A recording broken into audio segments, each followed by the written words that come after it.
号称全墨西哥是最好吃的凯撒迪亚。咬下第一口我就已经知道是爆好吃，是全北美唯一一个真正的城堡，比我的脸还要大。那个呢，温习一下以前的那种感觉，那种拥挤、喧闹、热闹又有人情味的感觉。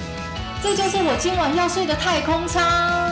这次旅程其实送给自己40岁的生日礼物，对于我要成为4字头的想法。上一集我独自一人来到墨西哥城，迷失在全城最大的传统市场，朝圣了世界的文化遗产，以及吃爆必吃的街头小吃。短短2天，我体验了当地的人文风情和墨西哥人的友善热情。这集我还是会继续探索这边的各个角落，把墨西哥城的各种样貌走给大家看。哦，哎呦喂啊！白天出门包包背一整天，又走太多路，现在全身酸痛。这个时候有个按摩的师傅多好。诶，这不是一对名人推荐为了模拟真人手感的低周波酸痛按摩机尊爵款吗？太好了，马上来用这台机器帮我放松紧绷的肌肉。哦，有到位，有到位，有，就是那个点，就是那个点。这款业界唯一一机双效的传紧低周波酸痛按摩机尊爵版，是透过低频脉冲诱发肌肉产生按摩运动，帮助放松紧绷的肌肉，减轻僵硬与疼痛。用起来非常简单，只需要把一端的传导线插入到主机上面，另一端的贴片粘在身体部位，就能立即享受按摩，舒缓酸痛。手创点阵式按摩法，既能模拟真人手感，也能智慧侦测酸痛的点，内建12组的全自动按摩模式，以及15级的力道调整，含4组的粘着贴片，同时可按摩8个不同部位，瞬间释放疲劳压力。过程太舒服而不小心睡着，没问题，机器也会在30分钟后自动关机。像我平常有时工作久坐电脑，或者忙着做家事，身体也很容易腰酸背痛，这时不用跑去找按摩师，直接在家使用，舒适安全又省时。它的体积轻巧又好收纳，就算外出也能方便携带，随时随地都能享受按摩。如果你也像我一样，时常有身体酸痛的困扰，这台传紧低周波酸痛按摩机尊爵款能够帮助你放松紧绷的肌肉，减少身体带来的不适。也可以送礼给另一半或孝敬双亲，让他们自行按摩放松，改善身体的健康。导购链接就放在底下的资讯栏。影片结束后，大家可以点开来看哦。OK， 现在按摩结束，又可以继续一整天的活动了。各位早安，今天是我在墨西哥城的最后一天，今天还有一整天的行程可以走。还好呢，饭店他们可以让我存放我的行李，所以我不用再另外去找外面的放行李的地方。我是明天一大早的飞机就要走，所以今天晚上我会去住机场的饭店，到时候会给大家开箱一个机场里面超酷的一个旅馆。那我现在先去找早餐吃。前面这一家据说是全墨西哥城最好吃的 quesadillas， 他们好像才刚开，不知道现在可不可以点。玩哦 ，OK。哇，他们11点才开，那我先去找一间咖啡店喝好了，等一下再过来吃。一个人出来旅行的好处就是这个时间可以安排得很弹性啊，都要11点吃，那就11点吃吧，我就等到11点。谁叫它是号称全墨西哥是最好吃的凯撒迪亚？反正今天行程也没有很紧凑，好好悠闲享受我最后的一天。我们已经走到一个市集来了，来这边打发时间。墨西哥的大街小巷里面就很容易出现这些市集，每个转角都有可能发现不同的东西呢。感觉就是一种跳蚤市场，卖的东西都是比较古老、比较旧的、老旧的东西，一些小玩意儿。好啦，我看起来已经有人在排队了，才刚开就已经一堆人在排队。它还有 menu， 而且上面还有英文的介绍，不错哦。Uno tinga de pollo, Ok. y queso, Ajá. y flor de calabaza, Ok. y queso. ¿Cuánto cuesta? De 2.50, 50. 哦 ，50 啊 ，OK。我点了2个 quesadilla， 只有50块呢。这这边的早餐都练就了一手的铁砂掌，直接这样翻的。Gracias。好了，我的来了，还可以沾一点酱。我点了一个是鸡肉的，一个是意大利瓜的。它这个超特别的，是用深蓝色的玉米饼的皮。我咬下第一口我就已经知道是爆好吃。它有一个汁直接把我开在我的口里，很湿，超好吃的，真的超好吃的。25 peso， 换算成美金的话就大概1块多哎，真的是很好吃的。它外面看起来很像紫菜啊，但它就是玉米饼，烤的一点点脆脆的，没有到很脆。现在来试试看它的意大利节瓜的口味。它是素的，好素，里面还可以吃得到豆子哎，节瓜的豆子，意大利节瓜的味道很浓郁，味道也很不错。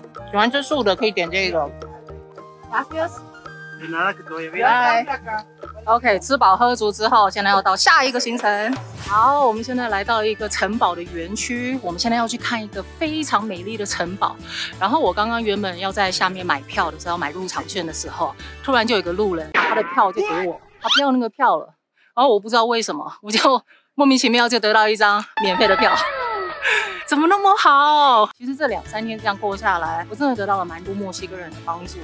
真的觉得上辈子不知道修了什么福啊！一路上遇到了非常多的善意，还有热情。不管是我语言不通也好啊，找路也好啊，甚至有东西要给我试吃，遇到的人都非常的 nice 啊，真的是很幸运。好啦。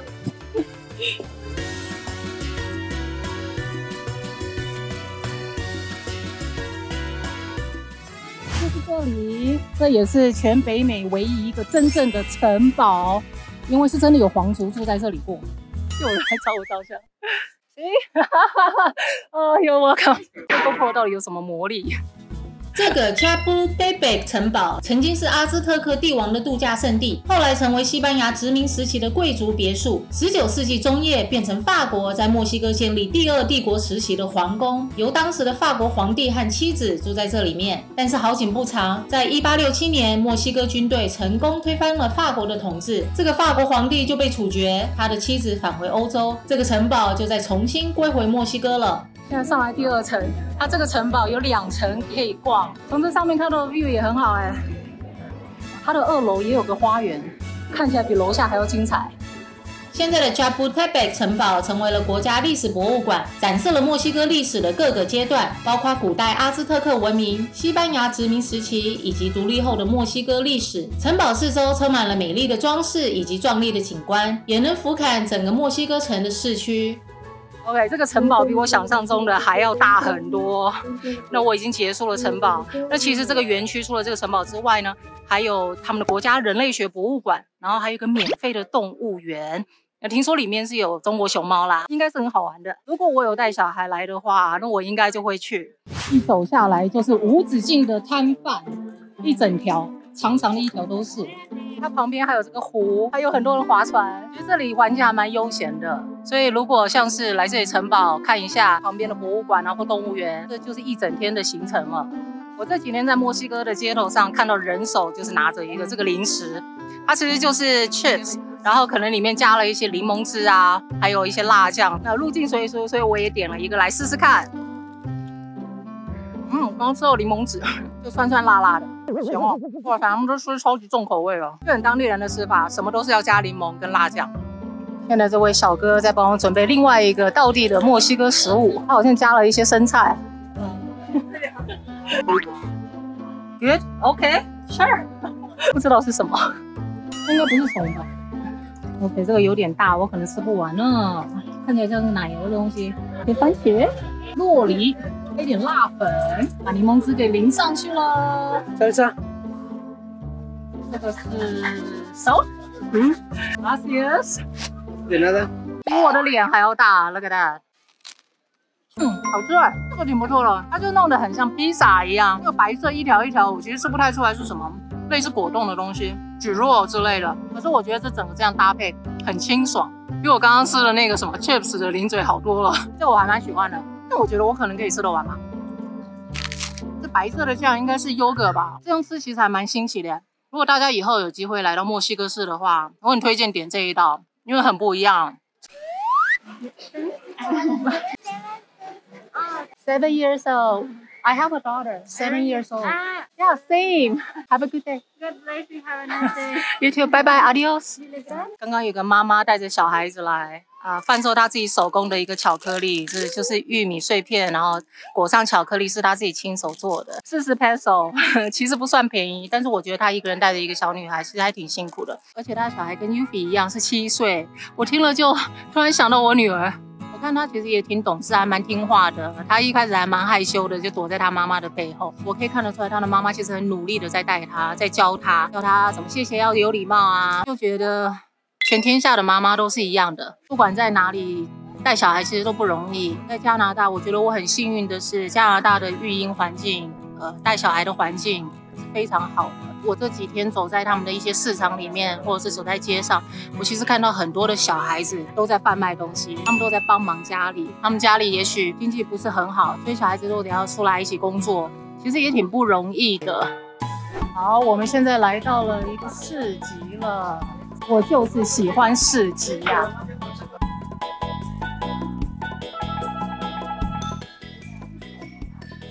You ever tried nopal? Nopal. What is that? It's a type of cactus. It's in our flag. 仙人掌，试试看。Interesting, right? It's a bit smoky. I can't really tell because I ate the The mango other one ones first. first. Kind of Yeah. fruity. It's kind of fruity because when you open up a nopal, it's kind of like aloe vera inside. Aloe vera? It has that kind of texture. So it has inside. aloe vera texture inside. We usually eat it grilled. 这可以拿来料理的，他们。But this is dry. This is dry. With dehydrated. spice on it. Yes, exactly. So Two of these ones. 100. 100. 我不知不觉又走到了一个不知名的市集，巴扎德欧罗的巴扎。我这次墨西哥之行可以说是一个市集之旅啊！我到底逛了多少个市集，我自己都数不清楚了。其实什么都不买，就感受一下这边的气氛。最后一天了，好好的把这些画面给记起来。So pork, Yeah. Lamb. Lamb? gracias. OK， 现在来吃我在墨西哥城的最后一餐。之前有说我要吃爆墨西哥的 taco， 所以呢，我就又点了 taco。这是3个不同的 taco。我不知道这是什么，我就加一下。我跟前面的厨师坐的挺近的，就在前面啊，他的肉都准备好了。走啦！现场卖戏给我看，加一点柠檬汁。guava juice， 它这里有芭乐汁，干杯！旁边有人坐过来了，我试试看它另外一个猪肉，类似猪肉干跟培根的这种口感。这个不错，有一点甜味 ，me gusta。比我在其他地方吃的 chorizo 就是多了一点甜度，比较合台湾人的口味。最后吃它的羊肉。这个也很好吃，羊肉没有什么膻味，而且也还蛮多汁的，不干也不柴。这家不错啊，很不起眼的一个，在一个市集的一个小角落。但我看一堆人在这边坐着吃，只要是一堆人，就代表可以吃。迷路在市区，随便找到一个市集，然后随性的就找一个位置坐下来吃，觉得这样挺好的。你在温哥华基本上是不会有这样的体验，很少。之前常常被问起说怎么不回台湾啊？我其实也真的很久没回台湾了，我10几年没回台湾了。像这些市区市井的这种容貌，会很想念台湾的一些夜市的小吃啊，然后也是这样找到什么喜欢什么就坐下来吃，很热闹的那种生活。但我是觉得我短时间应该是不太有机会回到台湾，所以我只好飞到近一点的墨西哥，温习一下以前的那种感觉，那种拥挤、喧闹、热闹又有人情味的感觉。Thank you so much 。哦，老板招待了一个混合口味的，因为我跟他说我非常喜欢那个 chorizo， 他说那就试试看这个混合口味，他就直接送我一个，又送我一个 taco。哎，墨西哥人也太热情了，跟台湾一样非常热情的，他们对游客真的很热情。好，等一下吃完我就要回旅馆去拿行李，然后晚点就要到机场，等一下开箱机场的旅馆给大家看。我个人是非常期待。OK， 现在我们到了墨西哥机场了，现在要去找我在机场的旅馆。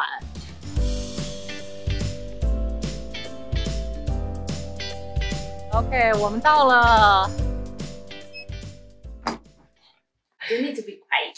But can I talk in the capsule? No, Oh, no talking? Not at all? no. What if somebody smells? That's 不想打扰到别人，就用旁白吧。这是在墨西哥城机场第1航厦里的太空主题胶囊旅馆，每个房间都打造成像是一个小型的太空舱一样。我被分到的睡舱在上层，外面荧幕显示基本讯息，如房间号码和勿扰标志。我照着指示刷房卡，舱门却怎么也拉不开，拉了老半天，旁边的大妈看不下去过来解救，原来是我开错地方，真是装笑伟。踩着梯子上来，把房卡放门口的卡槽，就能启动睡舱的电力，舱内瞬间明亮起来。这就是我今晚要睡的太空舱。爬进来后，看到折好的豆腐被，以及附赠的一瓶水，还有个挂钩和上面的灭火器。天花板也有烟雾侦测器，看来这家的安全措施也都有做好。小心翼翼的把舱门关起来后，就来好好挖掘这太空舱里的所有细节吧。这个控制板有舱门的开关钮、呼叫塔台的 call out 键以及不可吸烟的图示，有个蓝光开关，也可以调整亮度。蓝光一开，让整个睡舱变得更有太空的 feel。中间的是冷气开关，出风口就在控制板的正上方，风力大小也能控制。不过这样的设计让我联想到以前的 iPod Touch。再来是白灯的开关，效果就如你所见，还有2个 USB 插槽和一个插座，嘘，还能插入耳机，用来听电视的声音。按遥控器按了好久，电视都没反应，正想放弃时，画面突然出现了，真是爱跟我开玩笑的电视呢。控制板的下方是一个小小的保险箱，员工说密码就是房间号码，试了几次都打不开，算了，就当没它的存在吧。一旁又看到一个挂钩，以及赠送的一个过夜包，里面有一双棉袜、一对耳塞和 WiFi 密码的小纸条。看完一堆的玩具后，试躺了一下，以身高166公分的我来说，脚底离墙还有一点空间，但是身高180以上的朋友就会碰底咯。往上看，突然发现，天花板还有2个读书灯跟睡醒灯的开关，也可以调整灯光的强度。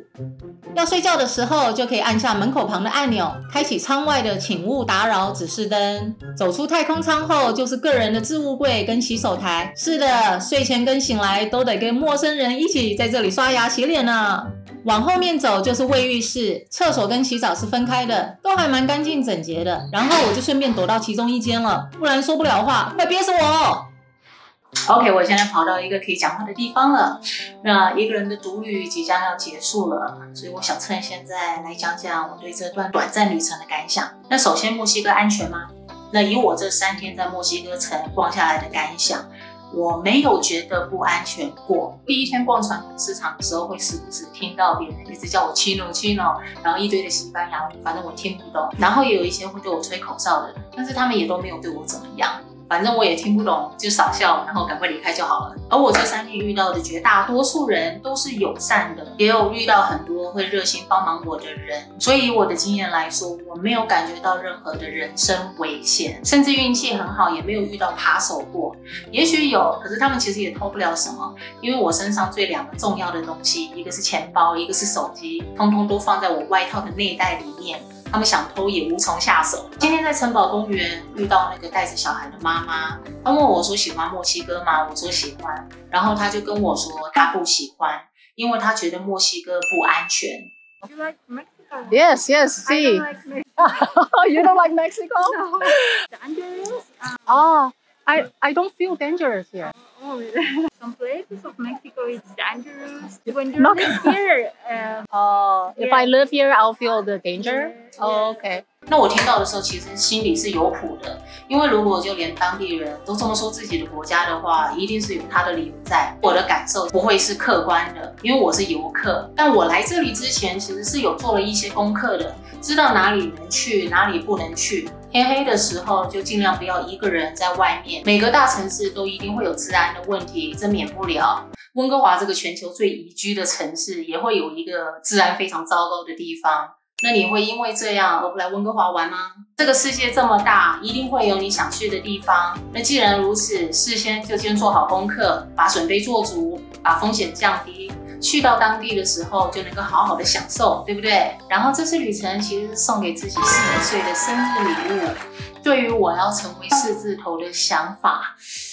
不知道大家有没有觉得自己时常被这个社会的框架给限制住？传统上，我们从小就被告知，在这个社会上生存的规范已经有一个道路铺好了，大家就跟着这个道路走，稳稳当当的走。以我自己来比喻好了，例如说10几岁的时候就好好的念书，20岁毕业之后就赶快出去找工作，交个稳定的男友，好好的存钱。也是在这段时间受到社会的洗礼，知道哪些事情能做，哪些事情不能做。30岁之后呢，因为有了社会历练了，也变得比较成熟稳重，也开始与另外一半成家，买车、买房、生孩子。成为妈了之后，就觉得应该要全心全意的把他们给照顾好，给他们一个好的环境等等。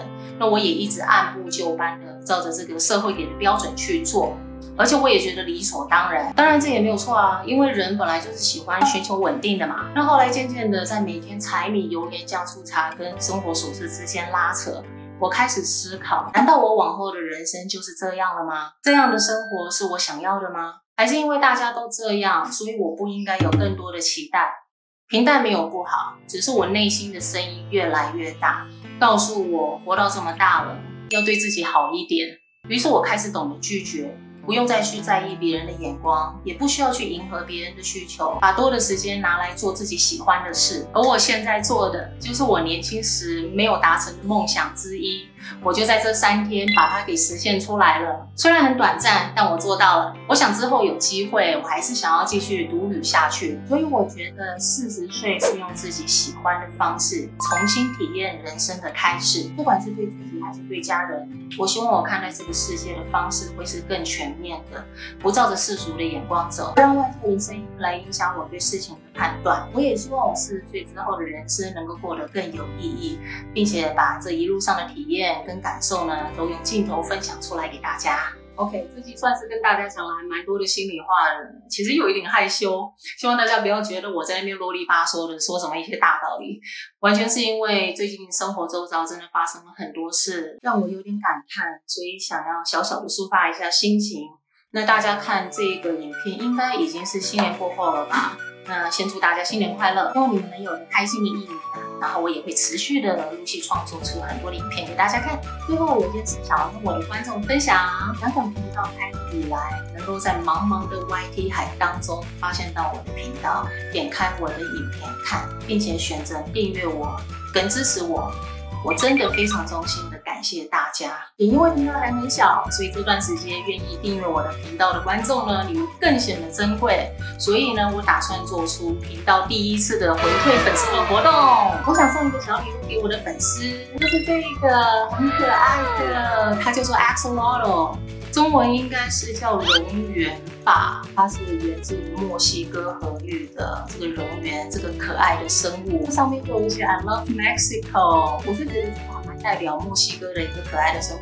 所以我打算送给你们，只要你们大家在这支影片底下留言，我要抽奖，并且说出最喜欢飞妈的哪支影片。在这支影片发布的1个星期之后，我会抽选1名幸运观众，并且会在我的脸书跟 IG 的限时动态公布。所以到时候被我抽到的观众朋友，无论你是在世界的哪一个角落，我一定会想办法把这个礼物寄到你的手上。所以还没有刷过我脸书跟 IG 的朋友们，不要忘了赶快去做，因为我只会公布在这2个平台的限动上。所以如果你错过了的话，就只好留给下一个有缘人咯。好，所以现在我差不多要早点睡了，因为我明天7点的飞机，所以又是凌晨又要醒来。说是散心之旅，结果还是在抄自己啊。